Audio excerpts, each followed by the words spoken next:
हमने डरा के लोगों को अच्छा बनाने की कोशिश की है और डर से बड़ी कोई बुराई नहीं।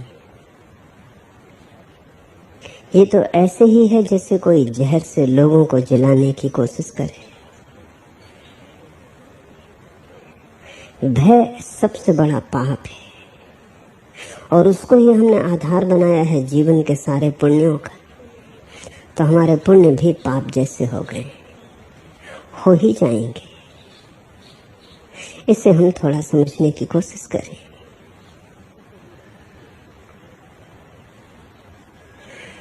सुगम है लोगों को भयभीत कर देना, प्रेम से आपूरित करना तो बहुत कठिन है, क्योंकि प्रेम के लिए चाहिए एक आंतरिक विकास। भय के लिए विकास की कोई भी जरूरत नहीं।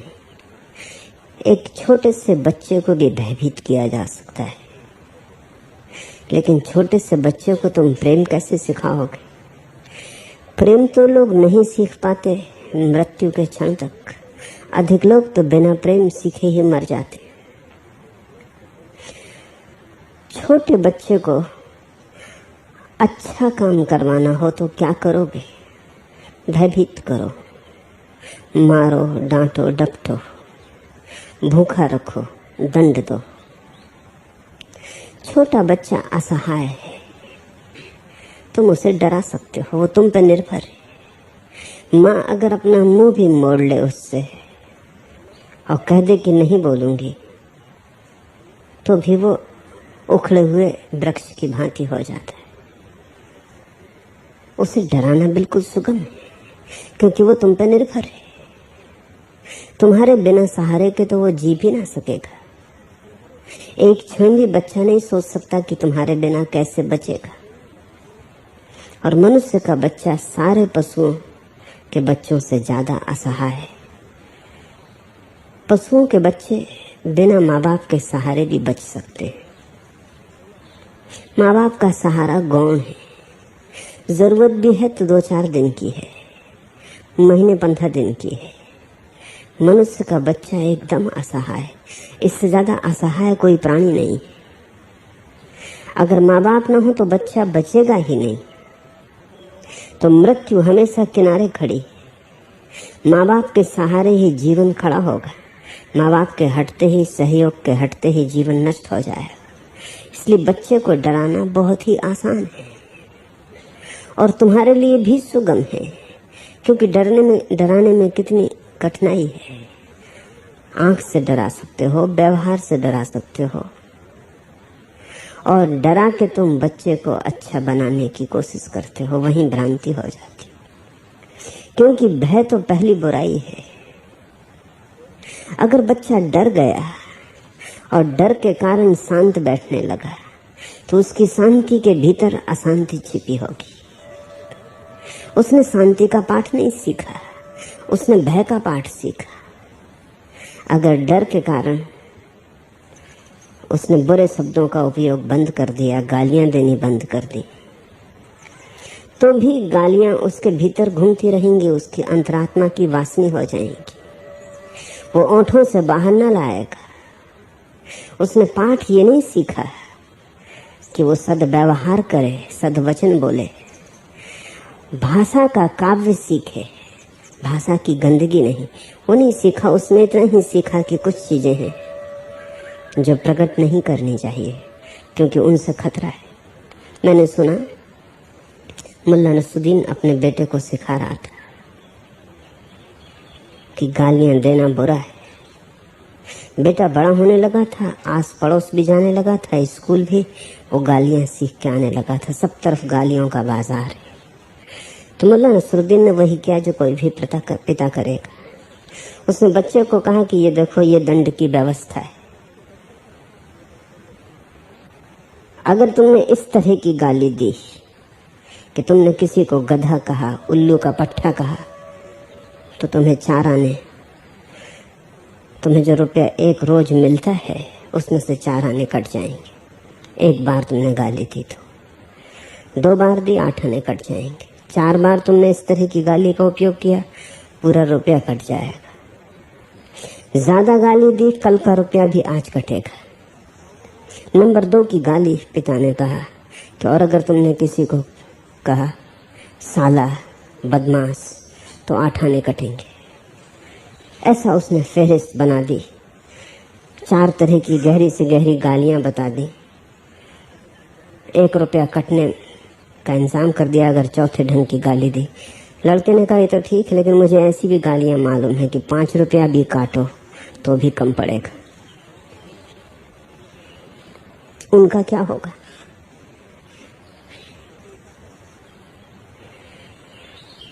ऊपर से तुम दबा दोगे, भीतर चीजें भरी रह जाएंगी। ऊपर से तुम ढक्कन बंद कर दोगे, आत्मा में धुआं गूंजता रह जाएगा। ये ढक्कन भी तभी तक बंद रहेगा जब तक भय जारी रहेगा। कल बच्चा जवान हो जाएगा, तुम बूढ़े हो जाओगे, तब भय उल्टे रूप ले लेगा। तब तुमने जो जो दबाया था वही वही प्रकट होने लगेगा। बहुत कम बच्चे हैं जो बड़े होकर अपने बाप के साथ सद्व्यवहार कर सके। पैर भी छूते हो तो भी उसमें सद्भाव नहीं होता। बूढ़े बाप के साथ अच्छा व्यवहार करना बड़ा ही कठिन है। कारण है कि जब तुम बच्चे थे तब बाप ने जो व्यवहार किया था वो अच्छा नहीं था। इसे तो कोई भी नहीं देखता कि बाप बेटे के साथ बचपन में कैसा व्यवहार कर रहा है। ये सभी को दिखाई पड़ेगा कि बेटा बाप के साथ बुढ़ापे में कैसा व्यवहार कर रहा है। लेकिन जो तुम बोओगे उसे काटना पड़ेगा, उससे बचने का कोई उपाय नहीं है। आज बच्चा सबल हो गया है, बाप अब बूढ़ा होकर दुर्बल हो गया है, इसलिए नाव उल्टी हो गई है। अब बच्चा भयभीत करेगा, अब वो जवान है, वो तुम्हें डराएगा, वो तुम्हें दबाएगा। भय से कुछ भी नष्ट नहीं होता, सिर्फ दब जाता है। और जब भय की स्थिति बदल जाती तो बाहर आ जाता है। तो तुम्हें समाज में दिखाई पड़ेंगे लोग जो भय के कारण अच्छे, उनका अच्छा होना नपुंसक ब्रह्मचरी जैसा है। वो जबरदस्ती अच्छे हैं, अच्छा होना नहीं चाहते, अच्छे का उन्हें स्वाद ही नहीं मिला। वो सिर्फ बुरे से डरे और घबरा रहे हैं और भीतर कप रहे हैं। इस कंपन के कारण लोग अच्छे हैं, इसलिए अच्छे आदमी में भी तो फूल खिलते दिखाई नहीं पड़ते, उल्टा ही दिखाई पड़ता है। कभी कभी बुरा आदमी तो मुस्कुराते और हंसते भी मिल जाए, अच्छा आदमी तुम्हें हंसते भी ना मिलेगा। वो इतना डर गया है कि हंसी में भी पाप मालूम पड़ता है। वो इतना भयभीत हो गया है कि जीवन को कहीं से भी अभिव्यक्ति देने में डर लगता है कि कहीं कोई भूल ना हो जाए, कहीं कोई गलती ना हो जाए। वो कप कप के पैर रख रहा है, संभल संभल के चल रहा है। साफ सुथरी जमीन पर भी वो ऐसे चलता है जैसे नट रस्ती पे चल रहा हो। इस भयभीत आदमी को तुम साधु कहते हो। ये भयभीत आदमी साधु नहीं है, ये केवल भयभीत है। साधुता का भय से क्या संबंध? साधुता कहीं भय से पैदा हो सकती है? साधुता का स्वर तो अभय में होता है।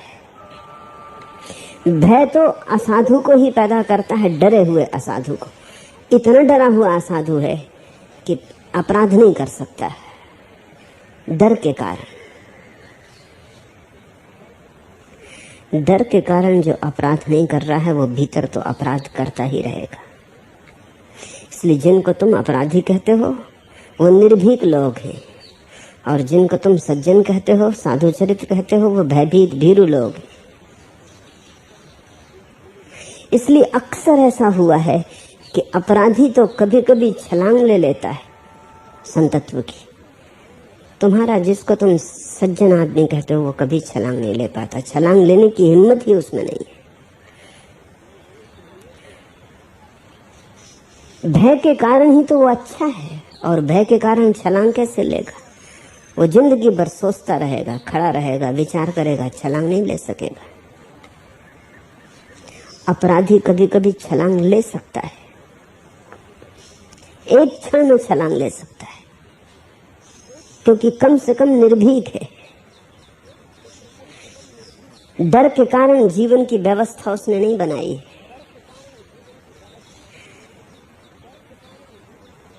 दूसरा एक पहलू इस बात का और भी समझ लेना जरूरी है कि जब तुम समाज में डर को आधार बना लेते हो नीति का, तो जो भीरू हैं वो और भीरू हो जाते, और जो निर्भीक हैं वो और निर्भीक हो जाते। घर में अगर 5 बच्चे हैं तो जो उनमें से ज्यादा उपद्रवी है वो और उपद्रवी हो जाएगा तुम्हारे डराने से, और जो उपद्रवी थे ही नहीं वो डर के बिल्कुल मुर्दा हो जाएंगे, वो मिट्टी के लौंदे हो जाएंगे। भय का परिणाम 2 प्रकार से फलित होता है।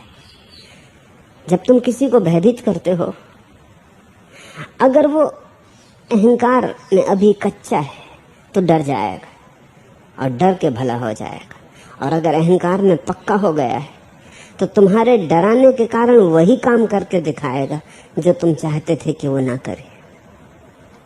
तो तुम्हारा भय उसके लिए चुनौती बन जाएगा और उसके जीवन में अपराध की भावना पैदा करेगा।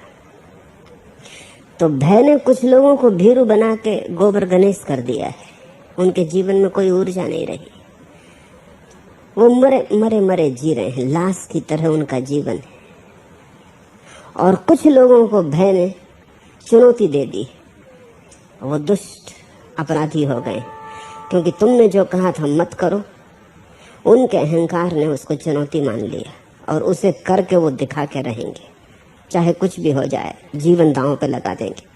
ये दोनों ही दुष्परिणाम है। दोनों से ही समाज बड़ी विकृत दशा में भर गया है।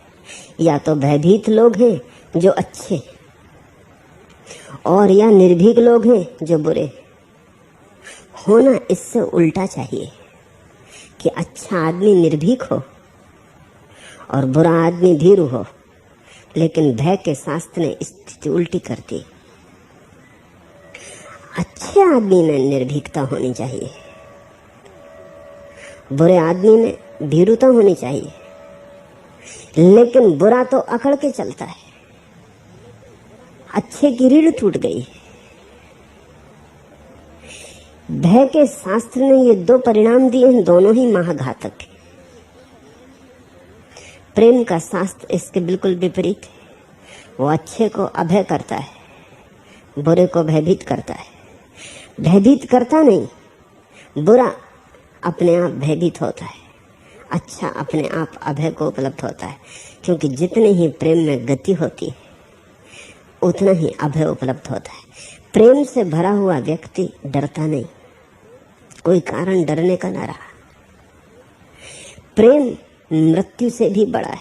तुम प्रेम को मृत्यु से भी नहीं डरा सकते। तुम कहो हम मार डालेंगे तो प्रेम मरने को तैयार हो जाएगा, लेकिन डरेगा नहीं। प्रेमी मर सकता है शांति से, जीवन को भी दांव पे लगा सकता है, क्योंकि जीवन से भी बड़ी चीज उसे मिल गई। जब बड़ी चीज मिलती हो, छोटी चीज को दांव पे लगाया जा सकता है। तुम डरते हो जीवन के खोने से, क्योंकि जीवन से बड़ा तुम्हारे हाथ में कुछ भी नहीं, और तुम तब तक डरते ही रहोगे जब तक जीवन से बड़ा कुछ तुम्हारे हाथ में ना आ जाए।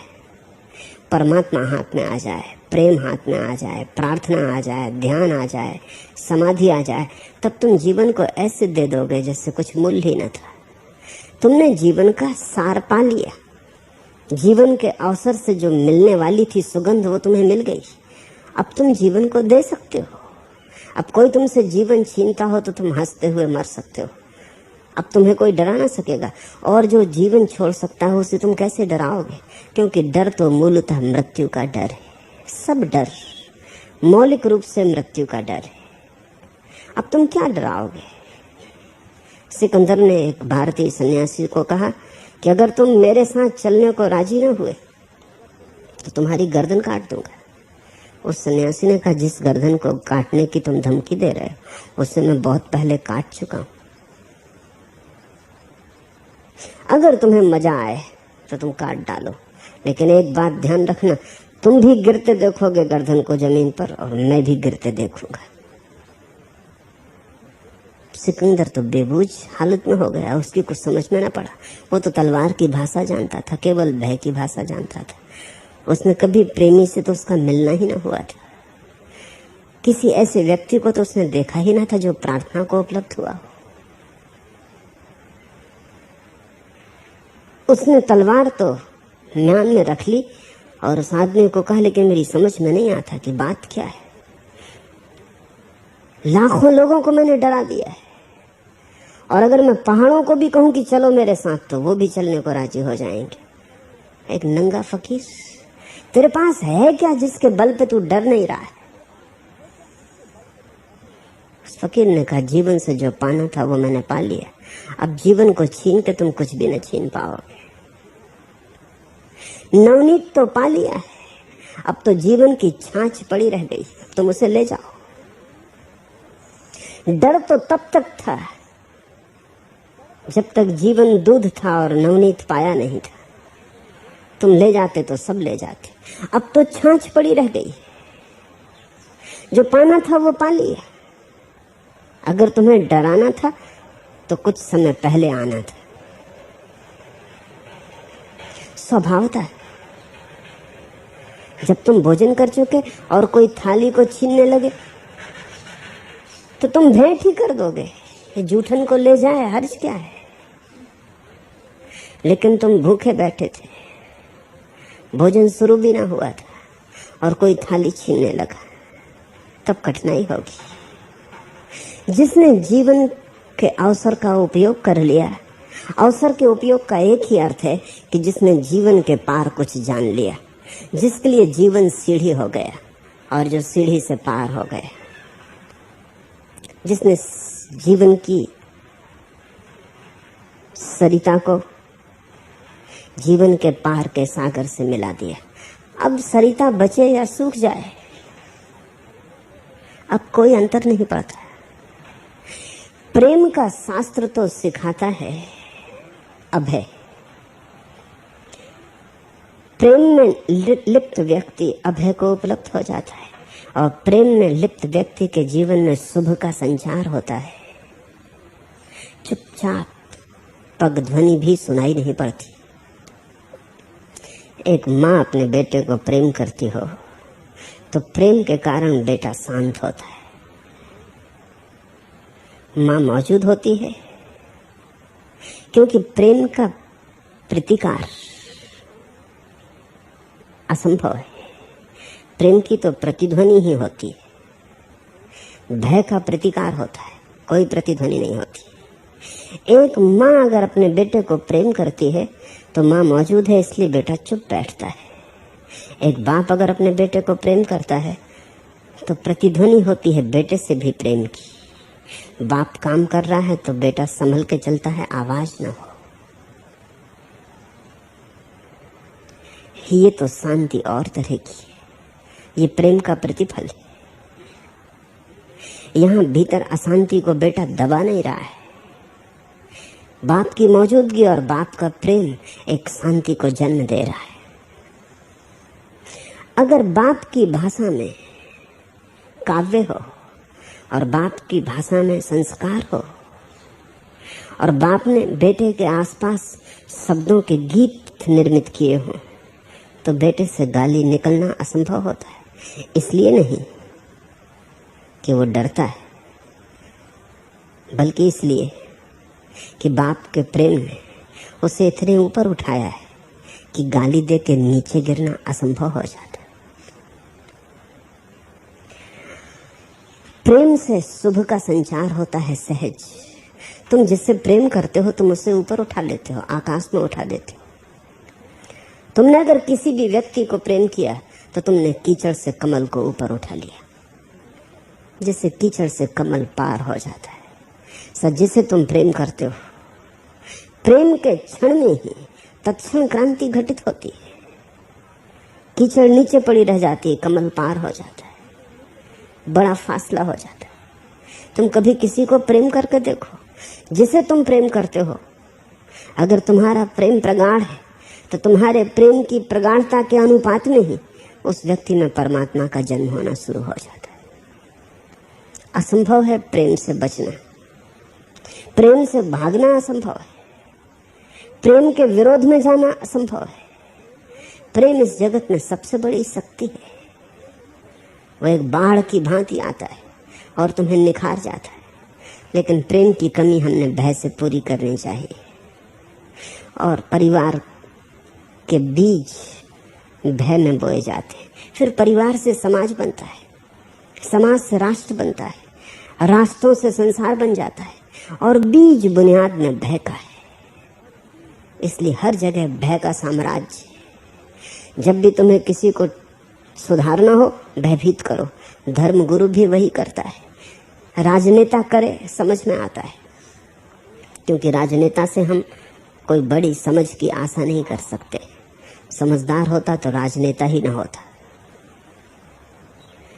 राजनीतिज्ञ से हम कोई मानवीय जीवन की गहराई का बोध नहीं मांग सकते। वही बोध होता है तो वो महत्वाकांक्षा की दुनिया में न होता। राजनेता को छोड़ दें, लेकिन धर्म गुरु भी भय की ही बात करता है, नरकों की बात करता है कि सड़ाए जाओगे, गलाए जाओगे, मारे जाओगे। वो भी भय से ही चाहता है लोग धार्मिक हो जाएं। अब ये बिल्कुल असंभव है, भय से कभी कोई धार्मिक नहीं हुआ। भय ही तो अधर्म का मूल है, प्रेम धर्म का मूल है। भय का अर्थ है हम तुम्हें काटेंगे, बदलेंगे। प्रेम का अर्थ है तुम जैसे हो हम तुम्हें वैसा ही स्वीकार करते। और मजा तो ये है कि भय काट काट के भी नहीं बदल पाता और प्रेम बिना काटे बदल देता है। जैसे ही तुम किसी को प्रेम करते हो, बदलाहट शुरू हो गई। प्रेम की आंख पड़ी नहीं कि किरण आ गई अंधेरे में। प्रेम का स्पर्श हुआ नहीं कि दूसरे जगत का बुलावा आ गया। तुम जैसे प्रेम करते हो तत्क्षण तुम उसे कुलीन कर देते हो। वो साधारण मनुष्य जाति का हिस्सा नहीं रहा, पंख लग गए। अब तुम्हारे प्रेम को पाने के लिए, अब तुम्हारे प्रेम को बनाए रखने के लिए, अब तुम्हारे प्रेम की वर्षा जारी रहे, इसके लिए वो रोज रोज ऊपर उठता जाएगा। प्रेम नहीं कहता कि बदलो और बदलता है। भय कहता है कि बदलो, नहीं बदलोगे कष्ट पाओगे, और कभी नहीं बदल पाता। इससे तुम जीवन की कीमिया का बहुत आधारभूत नियम समझ लेना कि जो किसी को बदलना चाहता है वो कभी नहीं बदल पाता। बदलने वाले ही लोगों को बिगाड़ते हैं। समाज सुधारक समाज को नष्ट और भ्रष्ट करते हैं। अच्छे माँ बाप बच्चों को नरक की यात्रा पर भेज देते हैं।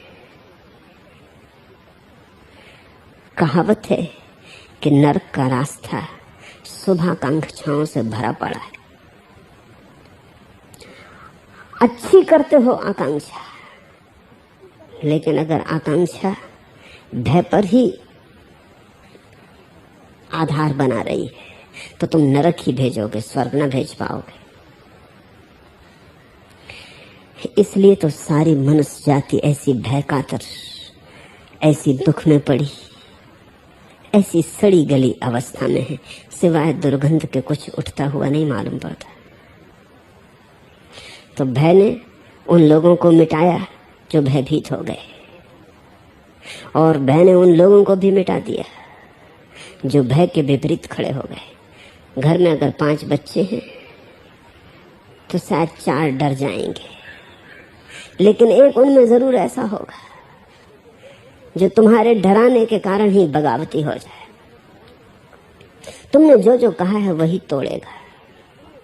तुमने कहा है मत जाओ अंधेरे में बाहर, तो अंधेरे में बुलावा अनुभव होगा।